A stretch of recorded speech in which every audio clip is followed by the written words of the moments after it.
Alright guys, welcome to another video. Today we're going to be doing a Hound Master build. It's going to be an inner thought video again because I thought we would do some way where we speak about absolutely everything that the Hound Master has in a disposal. So this is without using any skill mastery runes. It's everything that the character itself has access to. And to start off, we're going to be using their third weapon, which is the Toxin Cannon. A really nice weapon, one of my favorite weapons out there. It gives you pesticide burst as well as Threshing Blast. I've always loved Threshing Blast. Previously, it used to be a bleed stacking build where it's now turned into poison stacking, but we're not going to necessarily worry about the poison stacking. Well, we are when we actually get there, but the build isn't revolved around only poison. We are going to be using a lot of different various buffs and debuffs that the Hound Master has access to. So the first things first is these two skills that come with the weapon, and then we're going to look at Weakening Grenade. That's going to give us disoriented. We do get the bleed with it, but we'll banish bleed from the build. We're not really too interested in having bleed. We're just using it for the disoriented, and the only other, all the ones that give us bleed, all the things that give us disoriented, like the explosive trap as well, applies bleed, so we can't really escape the bleed from there. But yeah, we're going to go for Weakening Grenade or Explosive Trap. Both are bomb and, they both have bleed disoriented. We're then going to be running Camor's Arrow for the fragility. We run Frag Shot or Spread Shot for dazed and aptitude. We then run Napalm Blast for shattered and Weakening Shot for exposed. So all of these, next to nearly every single skill, is going to give us ammunition as well, which is beautiful for the multicast. And then there are things that I did look at. I was like, oh, well, why don't we use Firebolt for the weakness? But weakness is increasing the damage received from negative effects only, not from everything. So I was at a toss-up. Do we go fragility or do we go weakness? And because fragility is all damage increased, which includes dot damage, by the wording, because it doesn't say only direct damage. So we actually get more from the fragility than we do from the weakness, especially since we're just trying to stack the poison and not necessarily have the poison dealing the most damage. So we're only stacking it for Threshing Blast. We don't actually want the poison to deal all the damage.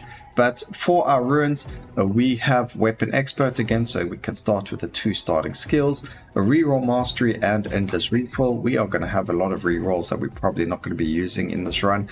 And then we run a Synergetic, Improved Repertory, Battle Proficiency for the Prowess, and then something defensive for Sure-Footed. We were looking at the runes, and there are actually quite a lot of juicy ones. We could run Focus Fire instead of these two over here. You can also run something like Searing Intensity for the increased damage. Again, if you are running something like this, it's better to just go like Focus Fire. It's 30% increased damage, and you just lose a little bit of area. Where this only gives you 25%. This one over here, again, it's also only 25% increased critical damage modifier. So, that could be quite a big one since it is multiplicative. So, and we are going to be getting quite a lot of dazed or disoriented on the enemies. But we don't need Elemental Flow in case you were wondering. Or you could run Extended Magazine for even more ammunition. Or if you just like your all favorite, we can run Multicast Mastery. But because we're going to be having so much ammunition, I don't really see it being necessary. But let's get straight into the actual run. We will be doing a max curse run for this build today. I know you guys love the max curse runs, the max curse builds. And I also know that the pesticide blast and the pesticide burst and threshing blast just does so much, especially on high curse. Look at this already. What would be very good for us to do is actually aim the threshing blast at the poisoned enemies. That would just make a whole lot more sense. But otherwise, we can just go and do all of this the usual way that we do it and auto aim it. Alright, so first level up, we'll go for Powerful Strikes. That's beautiful. Don't need to do anything more over there. And we get the Napalm Blast right off the bat. So fantastic. We get the Shattered right off the bat, which is good for us dropping enemy armor.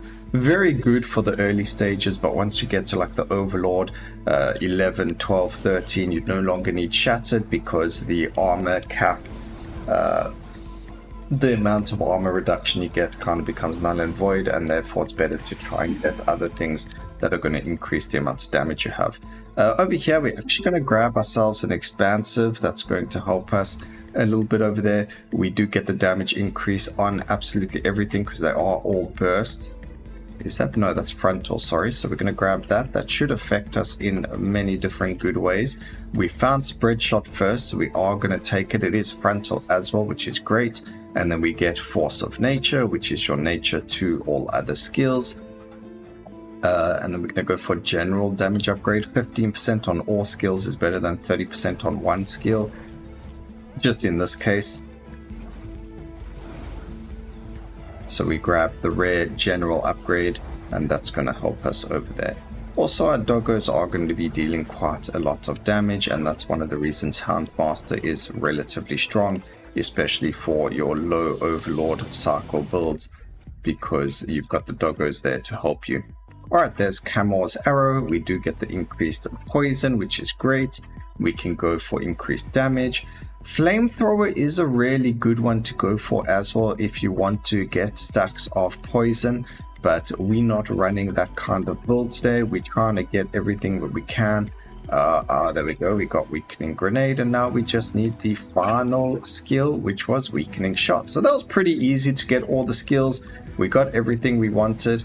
We got the exposed. Exposed works very well for this type of build. However, brittle will always be stronger. There is no brittle on the Houndmaster, so we got to kind of settle for the exposed over there. Exposed will make our threshing blast deal a lot more damage. However, if we had brittle, then everything would be dealing so much damage over there. This build also is going to make it really difficult to see what's happening on the screen. Alright, first set of bosses down and dusted. Pretty simple, pretty easy. We're just going to lock all the skills over there. Increase the damage of Threshing Blast. Everything else can go for cast frequency and multicast. Over here, we're going to go for the crit chance first. Poison to Doom, we're not interested in. Blast support and cooldown is very good. We do get a damage increase over there. Yeah, we need both of these. Grab that. Ooh, we're getting even more. Oh my goodness. What is going on? Okay, we'll go for damage first over crit. Damage on pesticide blast we don't need, so we're going to re-roll there. We get nature to projectile, which we'll grab. I want the poison stack, so we're going to grab that and that. So we actually got some really good levels over there. We used our lock, I think, pretty efficiently. I don't know, you guys can let me know what you thought about that down in the comment section, but I think we used our lock pretty efficiently there. And then we're going to just turn this down a little bit so that I can actually see the floor. When we are playing on max difficulty, we do want to make sure that we can see everything so that we don't die. Just makes sense.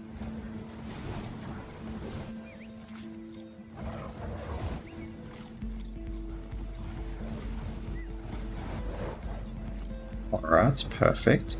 Now, originally when I was looking at this build, I was like, oh no, do we run synergetic? Because not everything looks like it looks at each other. And then I realized, you know, we got 2 poison, we've got projectile. So I was like, yep, no, that's synergetic, definitely for the win. But if you have a build where everything doesn't look at itself, then you don't run the synergetic rune because it's just a waste. But in this case, everything kind of looked at each other and it just made sense. I mean, we're getting skill chains over there. We're getting all the juicy stuff that we need. I'm not really worried about our dogs. I'm not really worried about expansive. We just took the one in the beginning. Like I mentioned, we are going to banish bleed. It's not what we're after. We just want the poison stacking.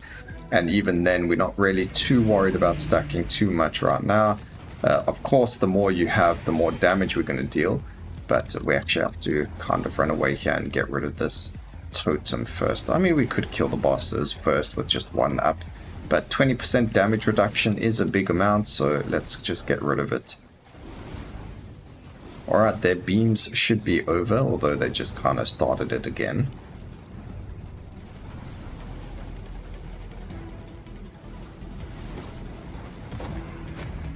Hey, you're dead.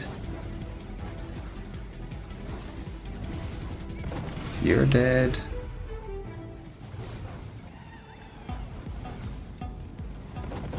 There's 2 more dead. How did they both die at the same time, even though I wasn't hitting both of them? Anyway, they both died, so it doesn't really matter too much. Get rid of the Pylon over there.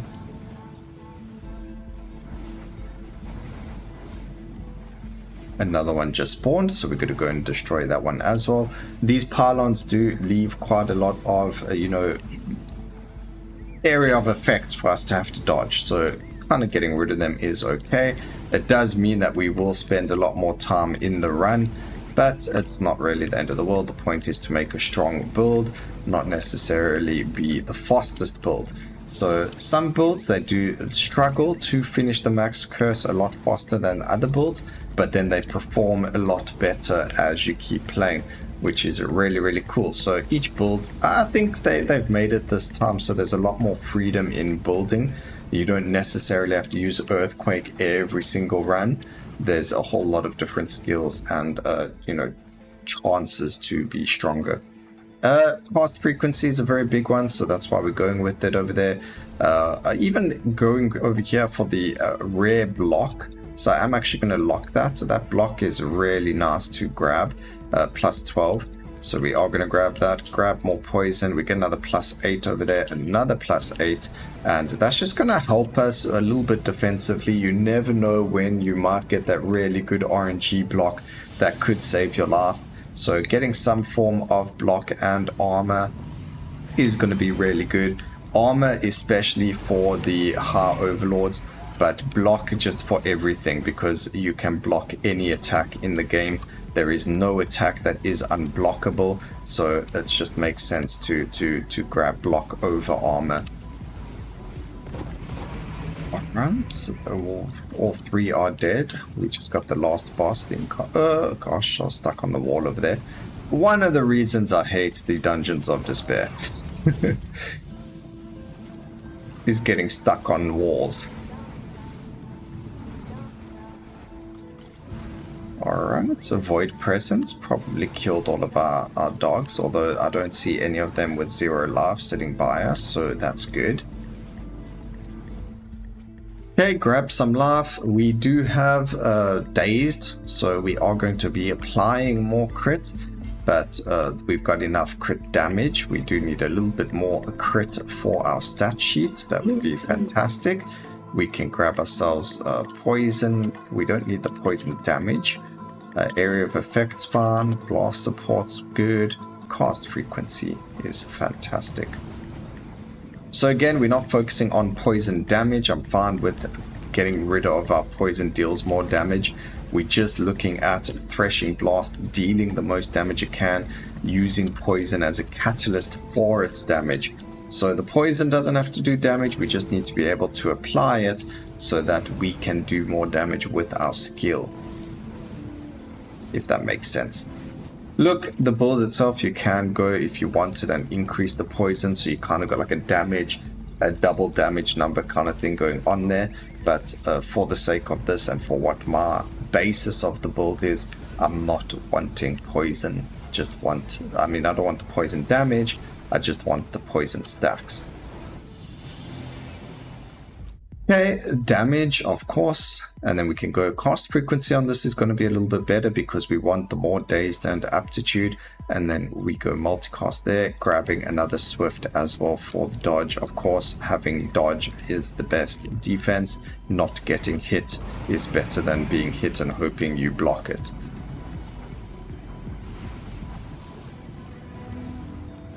Ew, that's bad. Oh my gosh, I don't know how we lived there. Just get me out of that corner. Oh, I didn't even notice the... Okay, we have to go deal with that quickly. Okay, that was irritating. Okay, let's go deal with these two pylons. I didn't even realize that they were there. All the ones right here. Beautiful, gone. We do not have enough cost. I mean, I guess this works for exposed as well, having it at a 3-second cooldown, but getting more cast frequency on Threshing Blast because it doesn't remove the poison stacks, so its damage just keeps ramping up and up. So the lower cooldown on it isn't really such a bad thing. However, not having a high or low cooldown on things is good for exposed builds, so I guess it kind of works really well with the way that the build is supposed to be working with exposed and so on and so forth. So, you know, not bad. The damage is quite high already with only 211% increased damage. We've got quite good stats on like our other skills just because of the upgrades that we got, but it's all RNG in the end as well.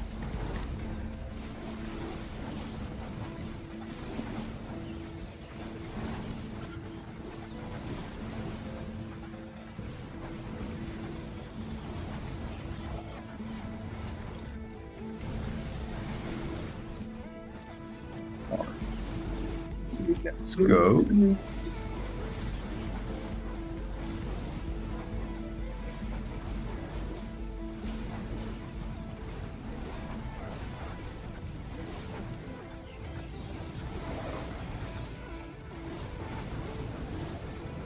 All of the pylons are destroyed. We can now focus in a corner. We want to get to, I don't know how safe this corner is going to be. It really just depends on which bosses spawn, but a little bit too late to worry about whether or not we are in a safe space because, well, we kind of got the bosses spawning on us. I see the prophetess, plague bearer. Those are fun. Got one laser. Well, I mean, 2 of them are already dead, so that's not really too much of an issue. And we've got the Arse Incarnation, which is an easy one. And we've got our Eternal Guardian, which is dead as well. So that was that build. Pretty good, pretty straightforward. Again, not too fast on the time. I mean, we are looking at 9 minutes 22. However, we did run around quite a lot. But let's just take a look at the damage.